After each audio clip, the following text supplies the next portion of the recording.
greetings, everyone, and welcome to another episode of the Dog Pound. Uh, Hopefully, K9 will be with us a little later. Um, for those of you that don't know, there is a big card, May 7th, I believe. Let me check my calendar here. I don't want to get the dates wrong, but it's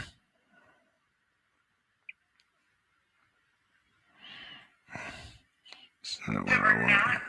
Because the argument has been made that minorities have enjoyed real economic progress during the Trump administration versus the Obama administration. So we've been Okay, wrong program. Anyway, K9 has a very big card coming up. I believe it's either May 7th or May 9th. I was trying to look it up right here. Uh,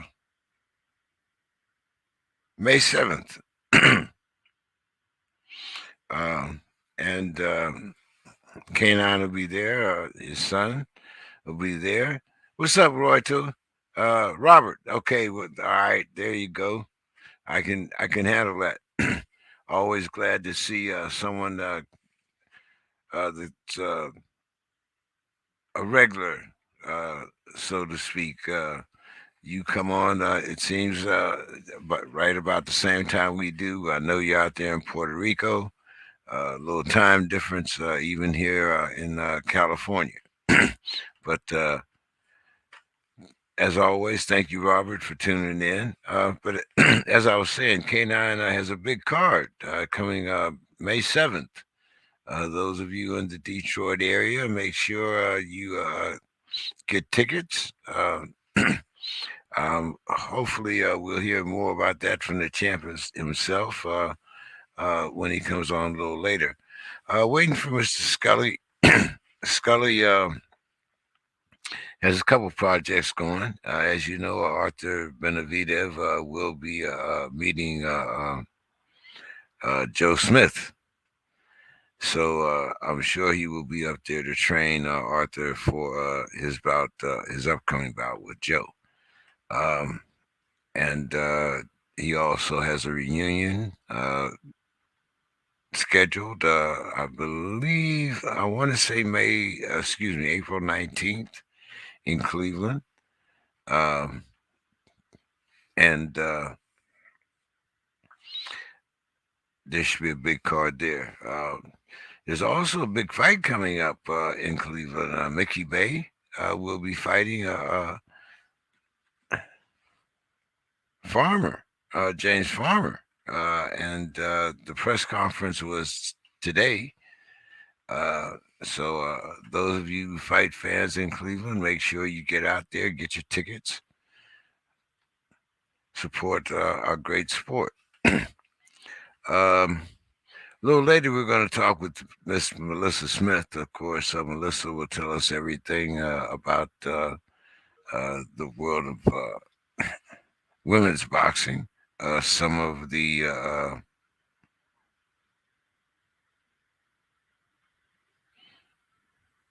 excuse me here.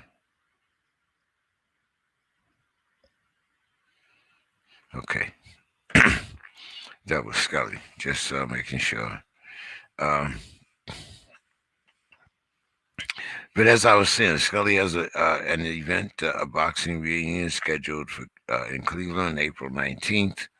Uh, those of you in the Cleveland area, make sure you get out there, get your tickets, and you should be treated to a great boxing card. I was trying to find out who all's on this Mickey Bay James Farmer.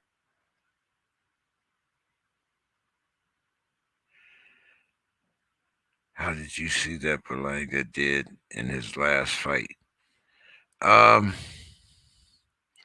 I was kind of impressed. I was just looking at that on at Ring Magazine when I was going to talk about some of uh, the fights and some of the things that had transpired. Um, Let me pull this one up here. I think we talked about that one last week.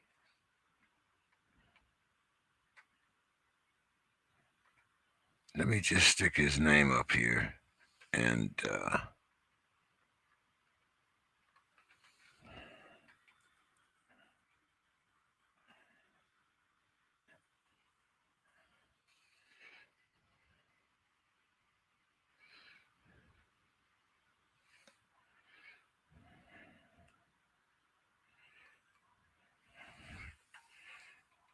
Berlanga. Okay. Uh, Sorry about that. How do you think? How did you see that Berlanga fight? Uh, where are my comments over here? I have to get my comments up. Okay. Who else is here? I want Mr. Scully. Yes, sir. How you doing? There's the man. How you doing tonight? Everything's great. All good. Uh, um, I was talking about some of the projects that you were working on, and I had mentioned that you have a reunion coming up in Cleveland, Right. April 19th, 23rd. April 23rd. I know when I was out here, the reunion you had out here, you had Michael Nunn and a few other big celebrities. Who are you expecting to come to Cleveland? For this one, it looks like we've got Jerry Page, 1984 Olympic gold medalist. We've got man, I can't even think all the guys that are supposed. Vonzell Johnson, I think, former light heavyweight contender back in the '80s. I think he'll be there. Darren Allen, who was a world amateur champion, who I fought twice as an amateur, I think he'll be there. There's a kid named Roderick Moore from the Kronk, back when the Kronk was, Ricky Womack and Frank Tate and all those guys. And Roderick Moore was one of the first guys I actually looked up to as an amateur when I was a kid, and he's going to be there. So we have Joey Balintz, who actually beat Pernell Whitaker in the Olympic box off in 1984. He beat Pernell the first night, and Pernell beat him in the rematch to go to the Olympics. Joey Balintz will be there, so we got a nice bunch of guys coming. Any of my Youngstown guys coming? Kelly Pavlik. Okay. Hopefully, Jeff Lampkin, I think, is going to be there, and Right. we got Boom Boom Mancini coming from Youngstown. So yeah. Yeah, as I used to tell people a long time ago, I used to almost we could time dinner by Boom Boom. You know, if Boom Boom was running past the house, then it was time to start putting plates on the table. Right. And and it didn't make any difference, rain or shine. Wow. I always wanted to see him in Harry Arroyo. Never that was something that I'm never amazed. I'm amazed it didn't happen. You guys would have sold out any venue in Ohio. Anywhere in Ohio. But Yeah.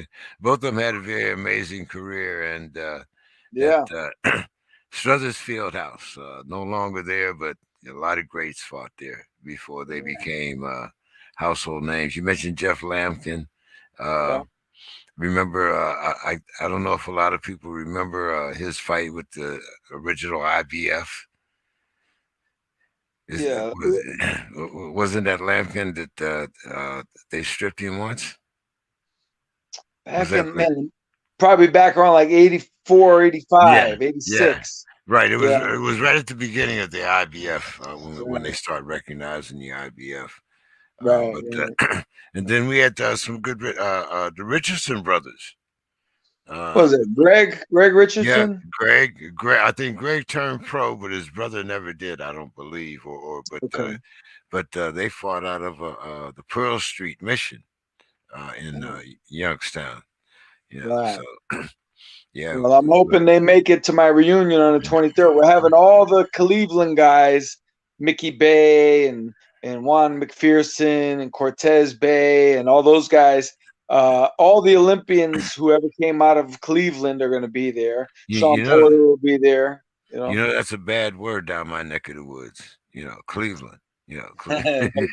Cleveland, Toledo, Akron. We had to go. I mean that was it might not have been Philadelphia as far as location, but we had a lot of Philadelphia type fighters come out of there. Right, right. But John, you it seems like now your opponent is going to be Joe Smith Yeah, Jr. yeah. Now, does this mean you're going back to Canada, or is this fight going to be here in the States? Well, the fight will be at Madison Square Garden, but I'll be going to Canada for the training camp. Oh, okay, okay. And I know Arthur has to be chomping at the bit to get back in the ring. Yeah, yeah, no. But the thing is, he's always in the gym. He's always in shape. So, it's not like he's gonna have to, buckle down and get ready. I mean, he's already basically ready. So, but he's anxious to get the training camp going, get the sparring partners in. That's the thing. Like during normal times, he really doesn't have too many guys to actually spar with that can hang with him. So we need training camp to bring the guys in. Okay. Now, does he bring in a lot of, you know, Joe's not really a speed guy, so I imagine this kind of varies opponent to opponent. But here's one guy that you got a lot of tape on. You don't have to look too far. I mean, he's a guy that's pretty well known. You know his style. He knows your style. Right. Uh, the thing I want to know is, do we need a ring? Can we just get a phone booth here? I mean, Right. Right. Yeah, yeah, it's gonna start out as a boxing match, and sooner or later a fight's gonna break out, in the middle of it. But I think it's a dangerous fight, 100%. Let me just turn this off. Hold on. Wait 1 second.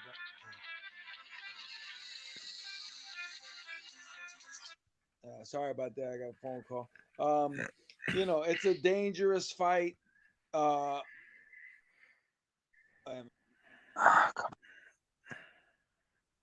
sorry about it. I got something's wrong with my phone here. Okay, we're back.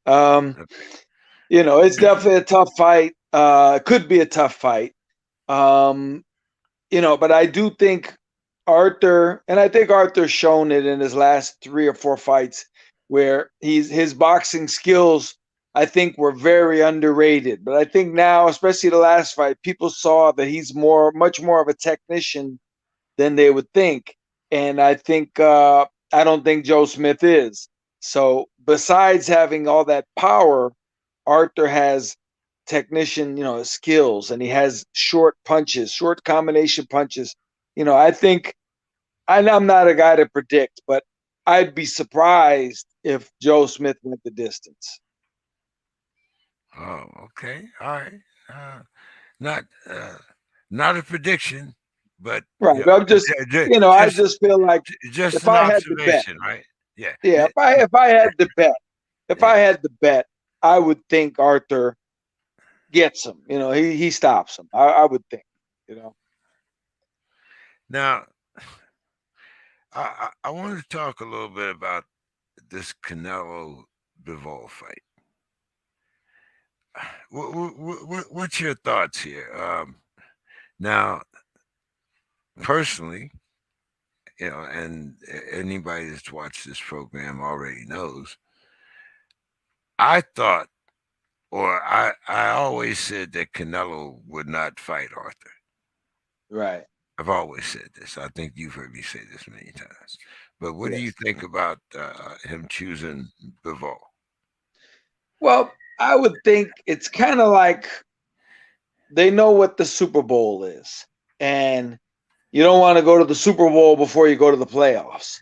So I'm thinking they're assuming, as an observer, I would say the thought process is Arthur's going to win and Canelo's going to win, and those two are going to fight each other in September in a super fight.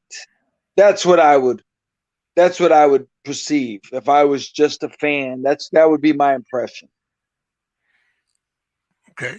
I'm going to digress here a little bit because I have a fan, Ronald, that wanted me to ask you. He says, "What was it like being the amateur champion as a middleweight or 170 or 75 kilograms, including the 1987 Ohio State Fair and the 1987 PAL champion.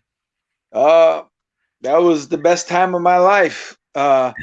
From 1987 and then like the first half of 88, I was on a tear. The Ohio State Fair and the PAL Nationals were probably me at my, if you were to take my whole boxing career and say, if somebody asked me, when were you at your best? Like you're mentally, physically, you're punching, everything. I would say 1987 was probably my prime. Like that was a really, really good year for me. I actually had 18 fights. I was 17-1, and my only loss was to Fabian Williams in the finals of the National Golden Gloves in April of that year. That was my one loss. So, and Fabian's actually supposed to be in Cleveland on the 23rd. So I'll be seeing him for the first time in 30 years. Oh, okay, all right. Well, Yeah. uh, now, what's happened with Michael since the last time we saw it? He's doing pretty good. I'll be seeing him. There's going to be an event. I'm not sure the exact date, but over the summer we're doing something in New York City, and they're going to bring Michael in. So I'll be seeing him again. But no, he sounds good. I would say he's back in action. He's reacclimated to society. He fits right in. He's very comfortable, I think. Um, Speaking of some upcoming projects, there's a little project that was started about 7 years ago that I heard has maybe a little life, called Behind the Belt, with you and Richard Steele and Zab Judah. How's that working out? They just, we had talked about it a couple years ago, and then I kind of was out of the loop. Nothing was really happening. I guess the funding was an issue, but now it looks like we're picked up by a network, and everything's going to be moving forward. So I'll be out in Las Vegas at some point over the next couple months doing filming the pilot, and it sounds like we're going to go big. We're going to have a huge premiere, and we're going to be in the prime time slot. Yeah, can't wait to see what Yeah. happens of it. Like I said, first I heard it was about 7 years ago, I believe, and Right. then all of a sudden things kind of gathered new life. But getting back to the Bivol uh, fight and then the Arthur fight, um, Scully. Now, I have two observations with this. Now, you said September, and I'm still thinking that even in September, Right. there's going to be a way for Canelo to wiggle out of this fight because Yeah. there are so many other little avenues that we are exploring. For instance, the fight that no one wants to see, Triple G3. Then you also have Canelo, the Charlo fight that we've never seen that could have been made. Um, but what do you think? I mean, to me, this light heavy yeah, it is a comfortable weight for Canelo. I think this is how he actually probably walks around. There's very little that he would have to do to get to this weight. Now, to get down to 168, I think would be a challenge. What's your Yeah, well, thoughts on he's not getting any younger. You get older, you bulk up like that. It's not healthy to come back down in weight, fluctuate. It's been proven time and time again. And I've said it before, Roy Jones, Chris Bird, Oscar De La Hoya, tons of guys, Sugar Ray Leonard. They've come down in weight thinking that they would be stronger, and they were wrong. They were, Chris Bird tried it. at light heavyweight, if you remember, with Sean George. It was a disaster. And so yeah, I the older you get, the less, as a boxer, the less weight you want to have to lose. 100%. Now, now that's going to make things a little close for you, isn't it? If you have the reunion, and then you'll be flying straight from well, actually, you can probably go across the bridge to Canada, but you're in a different part, right? And the training camp's in Montreal. Okay, yeah. So, well, not that far, but nothing that you Yeah. really want to drive. But uh, Right. and so you're going to be doing the training camp in Montreal. Are you leaving there after the reunion? Are you leaving to go there after the reunion? Well, no, I won't be going to Montreal till the first week in May. Okay, all right, Yeah. all right. So what else did you have going on? I know there was you had some amateur things going on up in your neck of the woods there not too long ago, also. Yeah, we've had some amateur shows, and we just had one on Saturday. And there was actually a pro-am show, and they had put half the fights as amateur fights, and we had some kids from our gym on the show. Our gym is very, very busy. We've got, I mean, I was just looking today on the sign-up sheet for people who are trying to get in the gym, and there must have been 35, 40 names of people trying to get a spot in the gym. There's already 40 kids in the gym, and there's like 35 more that are trying to get in. So we have no shortage of potential boxers in Hartford. Now, how are you handling the new COVID situation? Are things back to normal, or are you having to go and make it different shifts? What are some of the things that you've had to do to get all of your guys back? Well, we've they relaxed on the masks. The kids wear the masks. The adults who are all vaccinated, it's a if they want to wear it, they can wear it. If they don't have to. But the kids are still wearing their masks. We still have kids that are hired to be in the gym and to spray the heavy bags and spray the gloves, and everything is disinfected, two or three times during the training session. So, precautions are still in place as of this moment. Well, I know you have a very busy night.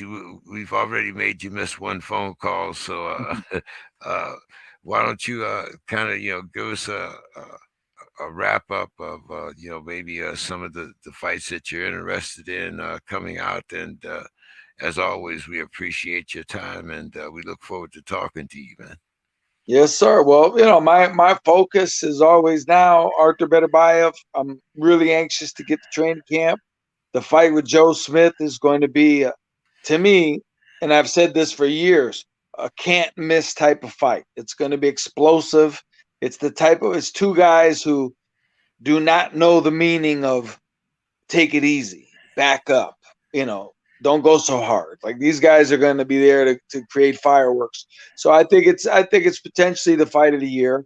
So I look forward to seeing everybody in New York. It's going to be great weather in June in the city, and I'm sure we're gonna have a nice crowd and a lot of good boxing people there. And that's my main focus right now, other than my reunion in Cleveland on April 23rd. Have they relaxed? You know, anybody that knows basketball knows that they have relaxed the entertainment, the mask, and the venues. Is this venue going to be? You said Madison Square Garden. Is this going to be a come one, come all? Have things come to like I guess normal? To the Say. best of my knowledge, yeah. To the best of my knowledge, yes. It'll be because I know a friend of mine went to a concert. One of the Chance the Rapper, I think it was, a couple weeks ago at Madison Square Garden, and there was a big crowd there. So I don't. I think everything's basically back to normal in that regard. Huh.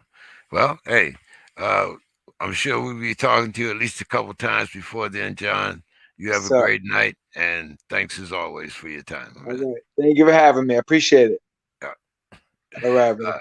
All right, that's the Iceman, everybody. Always glad talking with the Iceman. Gives you plenty of insight. And speaking of New York City, uh, good evening, Melissa. How are you doing this evening? I'm good. It is so good to see you, JK. How you Yeah, doing out there in California? I'm doing well. Actually, glad to see daylight savings time, of course, which means it's still light out here on the West Coast. Yeah. So that. Other than that, things are fine. I was just asking Scully about the restrictions in the city. Of course, everybody that follows the Brooklyn Nets knows that the mayor has relaxed his mandate. So, exactly what does that mean for the sports venues in New York? Basically, it's almost normal. I'm not entirely. I think some venues still require masks. Certainly, Broadway does. If you go, you wear a mask. You got to wear a mask in the subway, but it's not even required in restaurants anymore. It's really eased a lot. Unfortunately, we're seeing a resurgence of corona virus in New York City. There's a new type of Omicron called BA2. It's the sister to, or brother to BA1, which was what slammed us so much in the winter. And that's coming back. So we're seeing many more cases, but mask mandates have not returned. So, for instance, in the gym, you don't need to wear a mask. You don't even need to prove. Oh, that's my cat, Sugar Ray, by the way. Uh, so um, but you don't have to even wear it. Very, So very surprising that you would have a cat named Sugar Ray, but I'm sure that's a different conversation. But go ahead. yeah, well, he had a. It came from a rescue shelter, and a he has a part of his ear is torn. Now we thought about calling him Holyfield because he was picked up in Georgia, so we thought we could call him Holyfield. Or he's like, that's cruel, so we'll just call him Sugar Ray. It's like, yeah, he's got a torn ear. He's the cutest little thing. I have him all over social media. It's like my kitty. Anyway, so I'm I wear a surprised mine mask. hasn't come in the house. But Yeah, I still have a mask. I don't go out without it. I just got my fourth jab on Sunday. My husband had his on Friday. I'm not fooling around. I got sick with it in December. It was no fun. I do not want that again. So got to keep everybody safe. we were just talking about the Benavides fight that was taking place, that was going to Yeah. take place in the Madison Square Garden, and I was asking Scully about, was there any restrictions? Had he heard of any? And he said not. But I haven't heard of any. I mean, we have the huge female fight coming up, main event at Madison Square Garden on April 30th.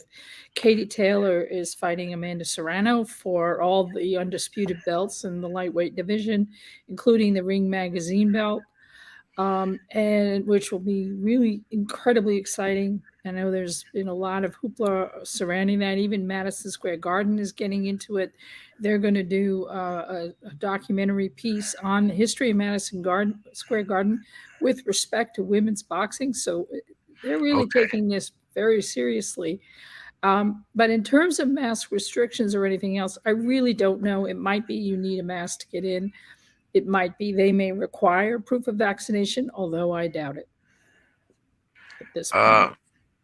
Unless things go crazy in the next 4 weeks, 3 weeks. Yeah. Now we have a lot of action in women's boxing since Yeah. you've been on, and I kind of brought you on, of course, to catch us up and to kind of move us forward. Sure. Uh, you already mentioned Katie Taylor and Amanda Serrano. Now,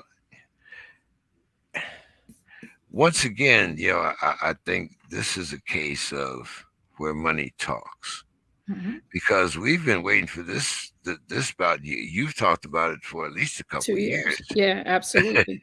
Yeah, I mean, look, when this fight was originally contemplated, Amanda Serrano was represented by Lou DiBella, and they had come to some very serious negotiations. Money was part of the issue. And then, of course, COVID happened, so everything kind of went on hold. And then this past year in 2021, Serrano was on a Jake Paul fight card. And he was very impressed with her when they were training in the same gym down in Puerto Rico ahead of the fight card, to the point where when he learned the money she was getting, he kicked her money out of his own pocket, out of his own proceeds. Well, that was the fight where he donated what he gave $100,000 to all the guys on the undercard, I believe. Yeah. And she was one of them. And then they got along well. I guess Jordan, her Maldonado, her trainer, and Jake Paul saw eye to eye. And during all of this period, they were back in negotiations with Eddie Hearn at Matchroom Boxing for a super fight. Now, Katie Taylor had to take care of her mandatory in November. Amanda Serrano had her fight. And then she left DiBella and went with Jake Paul's organization. And Jake Paul took over negotiating their position with Eddie Hearn. Meanwhile, Eddie, at Matchroom was coming up with a deal with Madison Square Garden where they would have them as the main event, not only as the main event, but a main event in the main room, not in the in the little theater, which is where most of the other women's boxing has been lately. Some of the bigger fights have been there at the Garden, but not in the main space. So the idea here was main space, main event, undisputed. And the deal was struck with Jake Paul representing Amanda Serrano's interests. My understanding is it's 7 figures apiece. I don't know the number. I don't know any of the other parts of the deal. I do know that there's been a tremendous amount of promotion on both sides of the pond, if you will, because Katie Taylor's from Ireland, but she has huge support in England and Ireland because she fights out of UK. And the reason she fights out of UK is you cannot have professional boxing at that level in Ireland right now because it's not safe because of the mafia issues in Ireland and related to boxing. So she boxes out of UK and she boxes in the United States. And she's had some very successful fights in Madison Square Garden. She defeated Delphine Persoon and got her first became the undisputed lightweight champion here. So she has a lot of fans. And now that the restrictions for travel have pretty much dropped, even though there's still a lot of COVID in England, there will be a lot of folks coming over to the United States from Ireland, from the United Kingdom to see the fight. Because this is huge. This is huge. And of course, Amanda's from New York. So she has her following from Brooklyn. She'll have a strong Puerto Rican presence following her. So this is going to be a really, really big deal. In the pre-sales, they had, I think, the second largest pre-sales of any fight card in the history of the main Garden. I don't know where they are now with sales. Haven't heard one way or another. I do believe they have been robust, and there will be a renewed interest in the next coming couple of weeks as things really start to heat up. The rest of the card so far is kind of fun. It has, first of all, a second women's undisputed championship battle between Franchon Cruz Dezern and Hélène Cederos. And that'll be, WBC, WBA, IFB, WBO. So that's another 2 undisputed battles for women on the same card. And then you got Jesse Vargas fighting Liam Smith, which is a fight that folks have been trying to make for some time. And Eddie Hearn has finally got that and put it on this card. So there's some interest in that. And then there's some smaller fights. Khalil Coe versus William Langston, Rashad Mahdi versus Joe Eli Hernandez, and I suspect that there will be a few more fights thrown on there, probably at least one more women's fight. I think in terms of those potential battles, I think Eddie Hearn has been waiting to see which of the women in his stable of fighters is ready to go and finding a match for them. So we'll see what happens, what kind of action there may be in that regard. But it's a really thrilling experience and has generated a tremendous amount of attention and interest. But beyond that, it's kind of a graduation party for the sport. I mean, it's not like women haven't fought in the main room at the Garden before. Women were fighting there in the 90s. Christy Martin fought there. Lucia Riker fought there. Layla Ali fought there. A lot of people fought in Madison Square Garden. And more recently, Cecilia Brækhus fought there. Heather Hardy, Amanda Serrano. But being the main event is the big deal.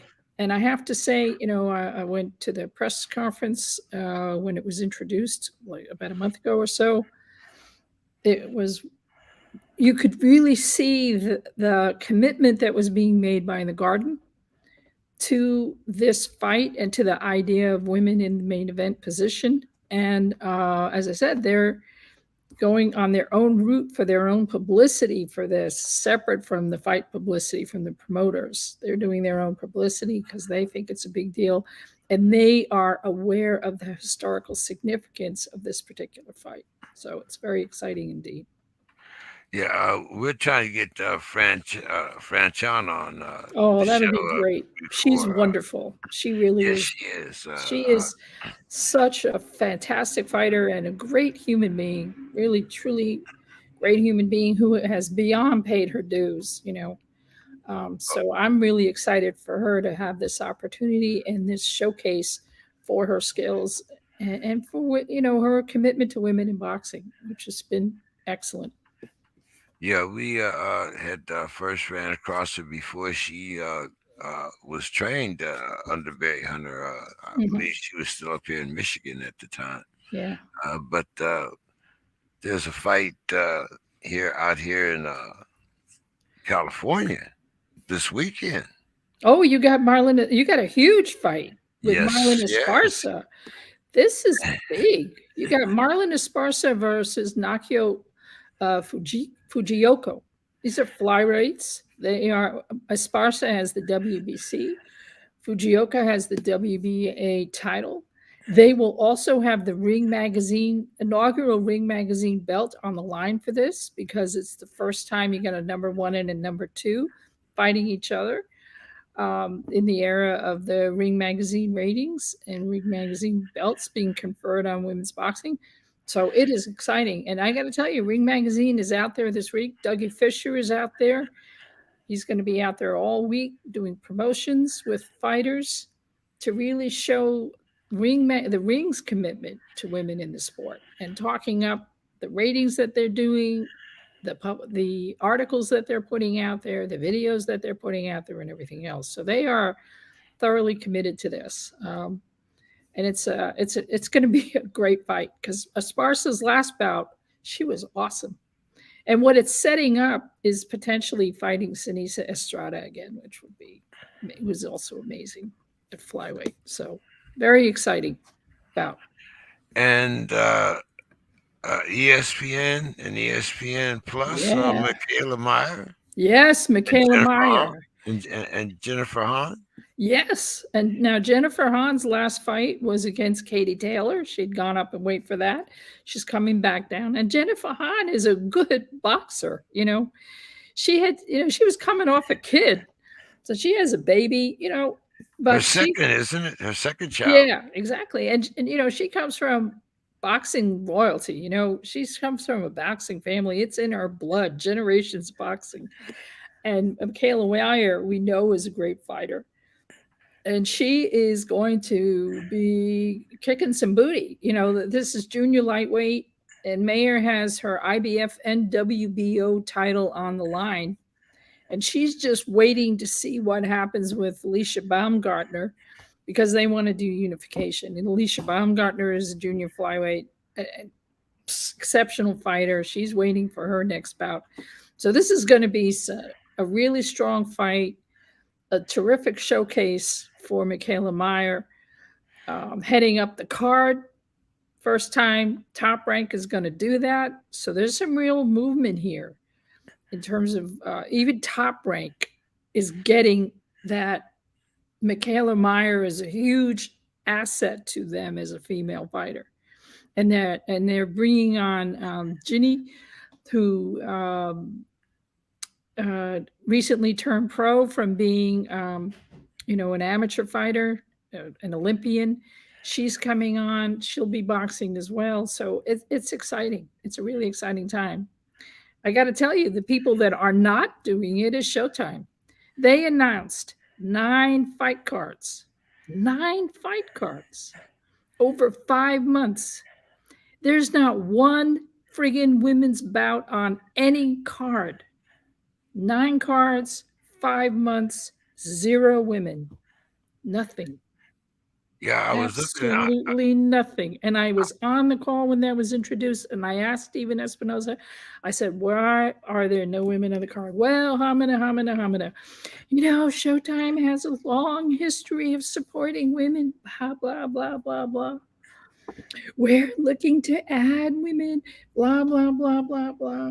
Meanwhile, 5 months, 9 cards, 0 women. Why watch? No, absolutely nothing. That's shocking to me. But it's PBC, that's nothing new.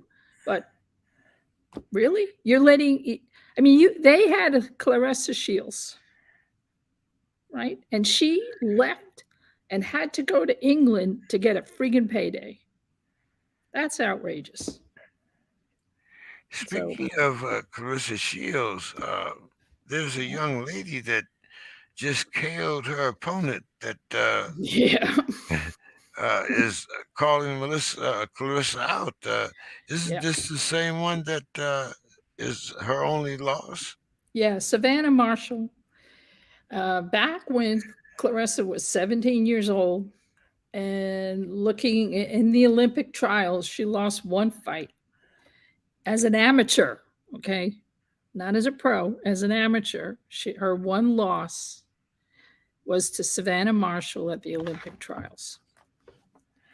Now, Claressa Shields went on to win gold at the Olympics. Savannah Marshall did not medal.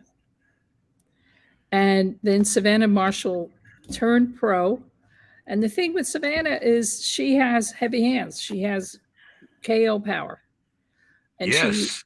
She's quick. She has serious KO power. She hit a looping left. It wasn't, it wasn't that, it wasn't as if it was a concentrated, it was a looping left.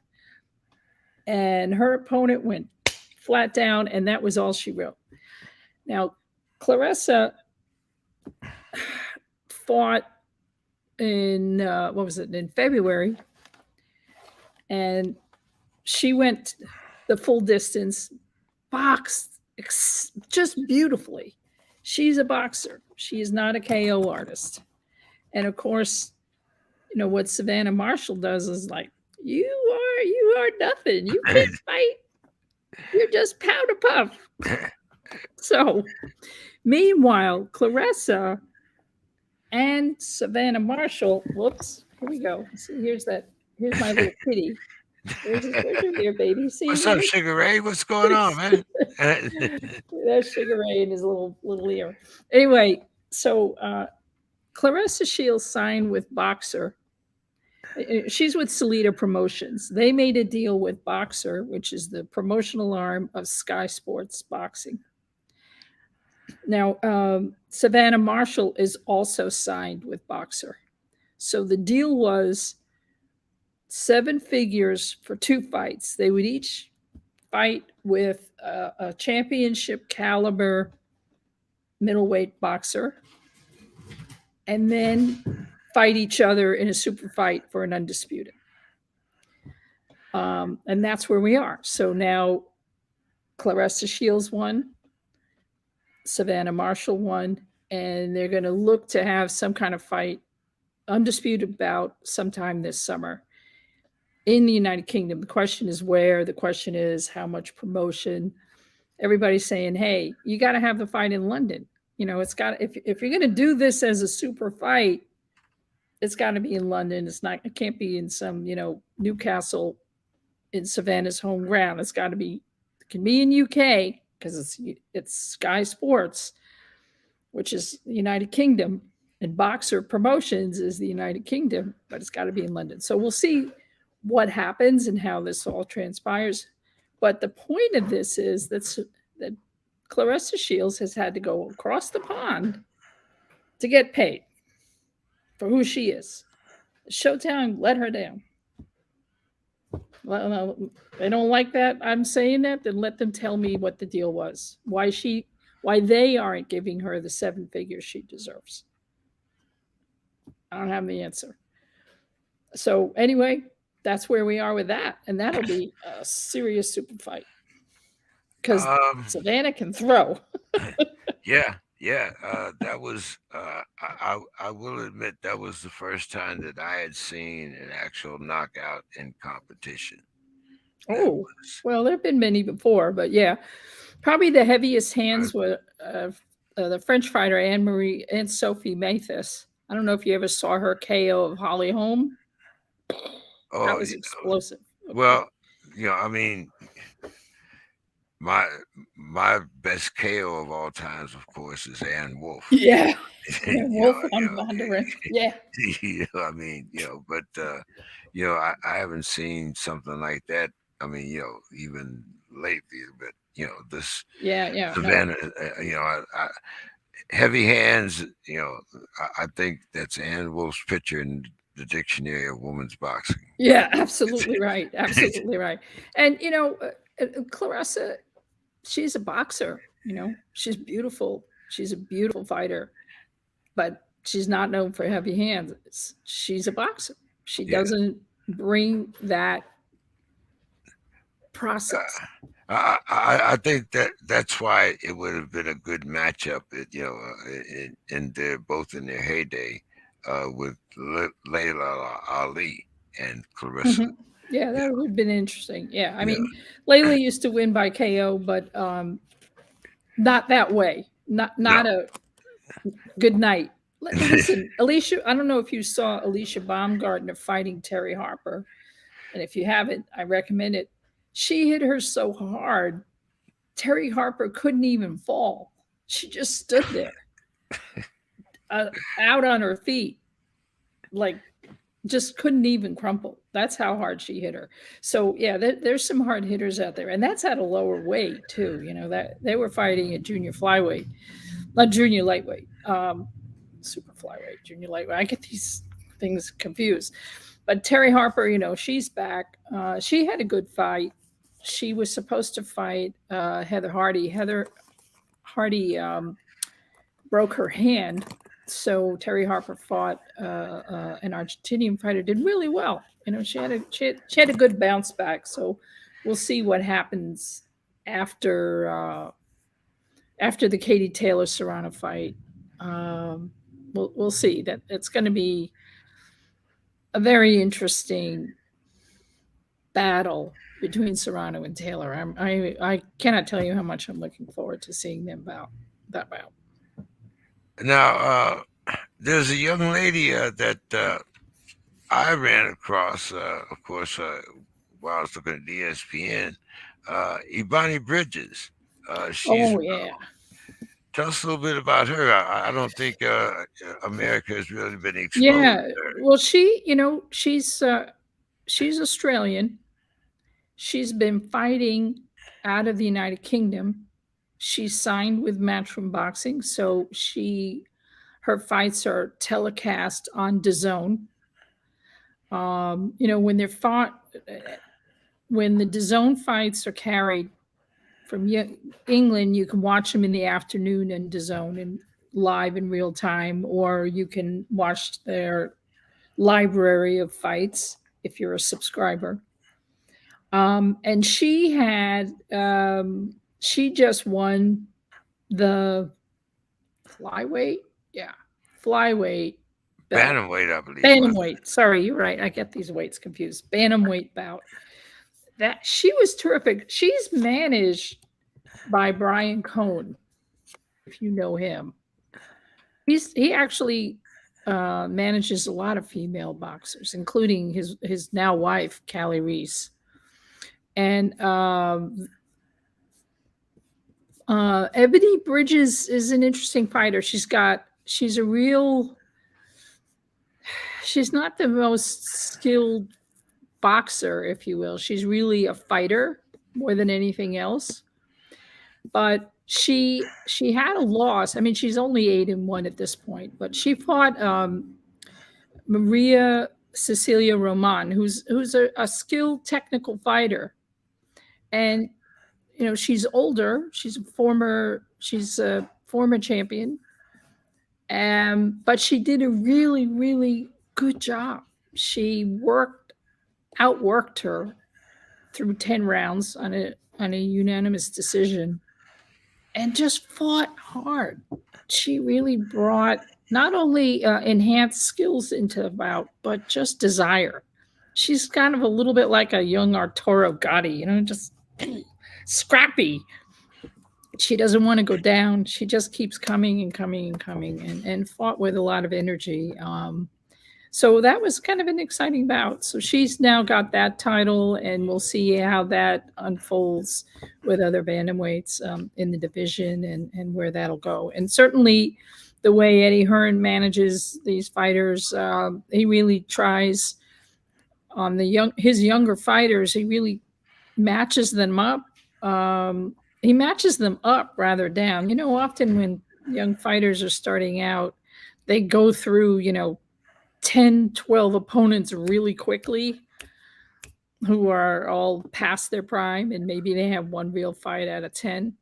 The way these young women are fighting, they're fighting champions, former champions, and risking losses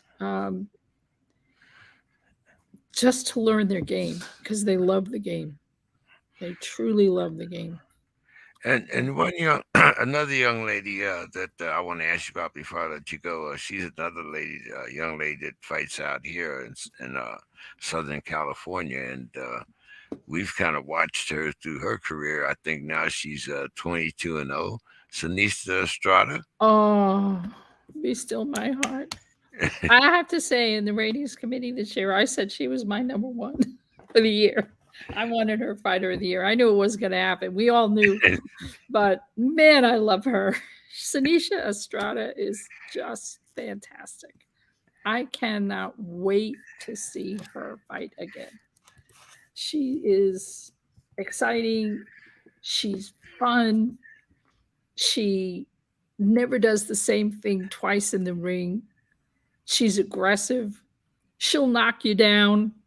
She's got everything. She's a boxer and a fighter, and unorthodox in how she approaches her fights.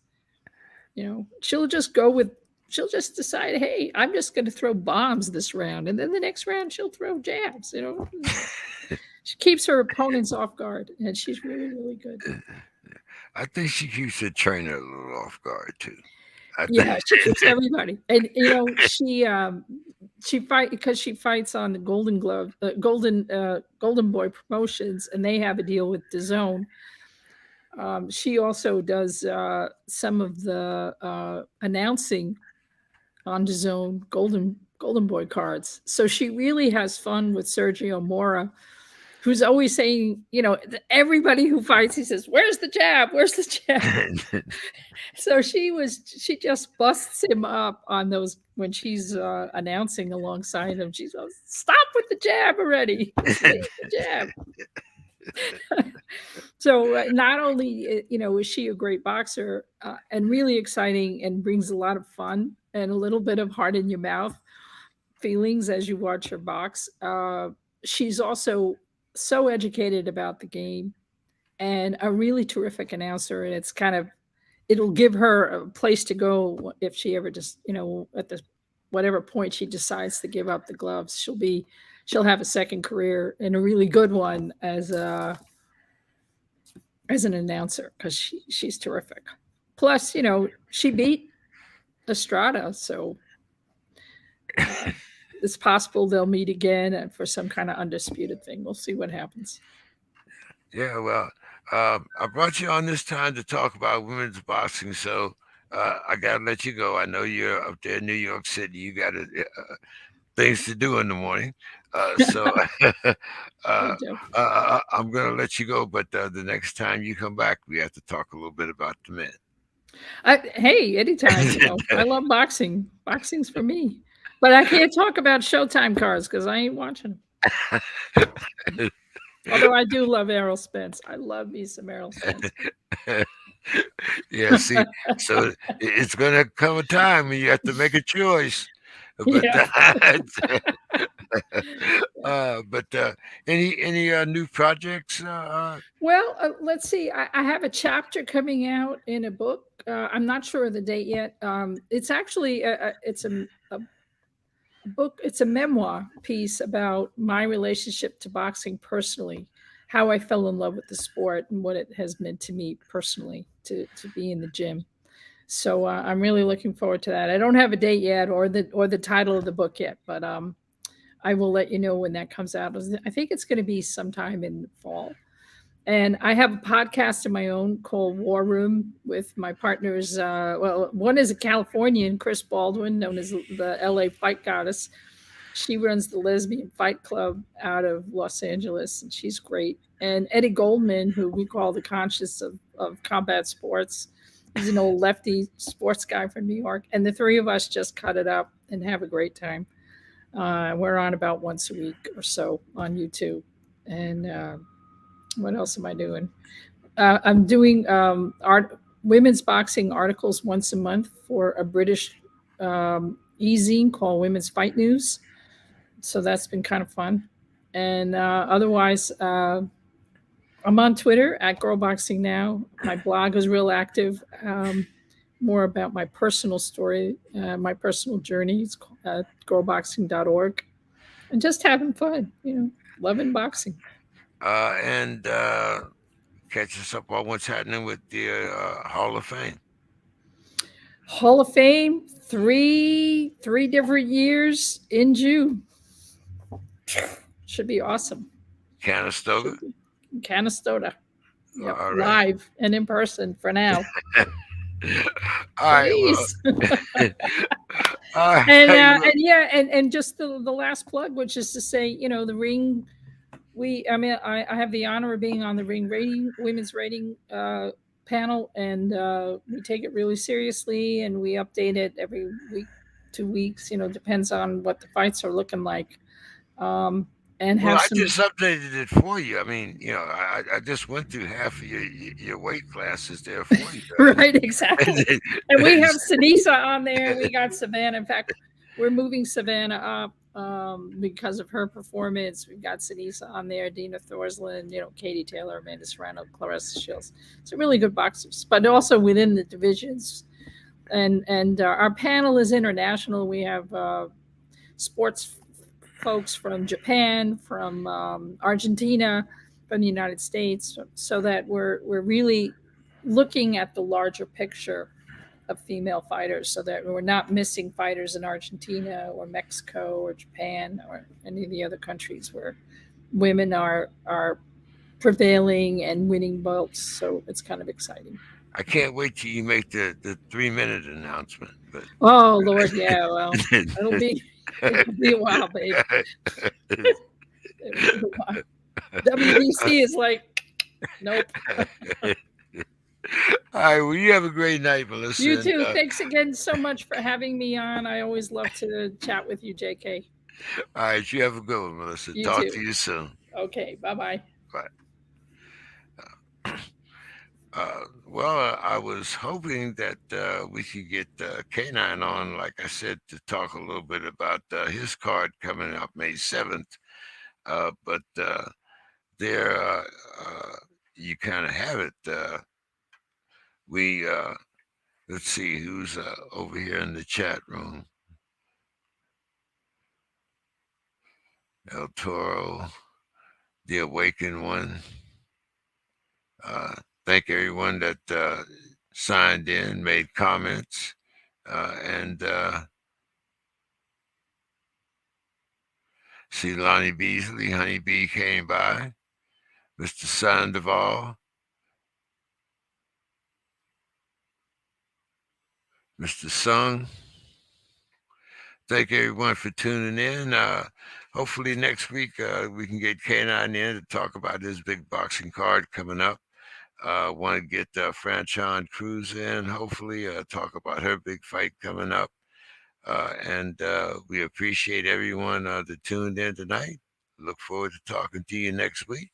Have a great one, everyone. Right here from the Dog Pound.